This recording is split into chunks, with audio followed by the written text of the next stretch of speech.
कभी एक ऐसा बादशाहत थी जो धुंधले पहाड़ों के पार एक छपी हुई वादी में वाक़ थी। वहाँ की शहजादी आम शहजादियों जैसी न थी। शहजादी इलारा ना तो सोने के ताज में सजी थी, ना ही चमकते हारों से, बल्कि इसके बाजू नरम चांदी जैसे सफेद परों से ढके हुए थे, जैसे किसी हंस के पर। कहा जाता था कि आसमानी रूहों ने इसकी पैदाइश पर इसे ये तोहफा दिया था कि वो हुआ में परिंदों की तरह अलिफा सकती थी। लेकिन हर कोई इस तोहफे को रहमत नहीं समझता था। लोग जिस चीज को समझ ना सके इससे खौफजदा रहते हैं, और यूं महल में ओ मनहूस शहजादी की सरगोशियां गूंजने लगे। बादशाह जो अपनी बेटी से बेहद मोहब्बत करता था, फिर भी इसकी उड़ान पर पाबंदी लगा दी। लेकिन इलारा के दिल में फजाओं की आजादी की तड़प थी। एक रात जब चांद अपनी पूरी आबोताब में था, एक शाही बाज इसकी खिड़की पर आकर बैठ गया, अपनी चूंच में एक पैगाम दबाए हुए। करीबी सल्तनत सायों की बादशाहत ने एक खौफनाक तूफान को आजाद कर दिया था, जो जमीन को हमेशा के लिए अंधेरे में डबोने वाला था। सिर्फ सुबह के फिनिक्स का मुकद्दस पैर, जो ममनुआ पहाड़ों में छुपा था, इस तबाही को रोक सकता था। लेकिन वो पहाड़ एक खौफनाक मखलूक की निगरानी में थे,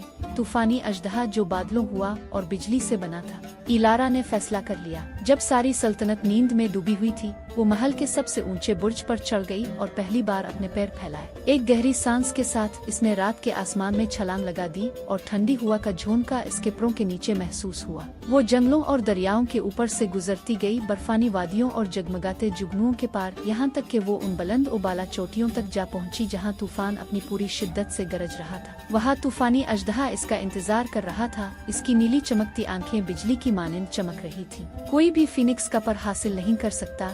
अजदहा गिर जा और पूरी वादी उसकी आवाज से लरज गई। लेकिन इलारा खौफजदा नहीं हुई। तो फिर मैं इसे हासिल करके दिखाऊंगी, इसने पुरअज़्म लहजे में कहा। अजदहा ने इसे तूफान के अंदर एक दौड़ का चैलेंज दिया।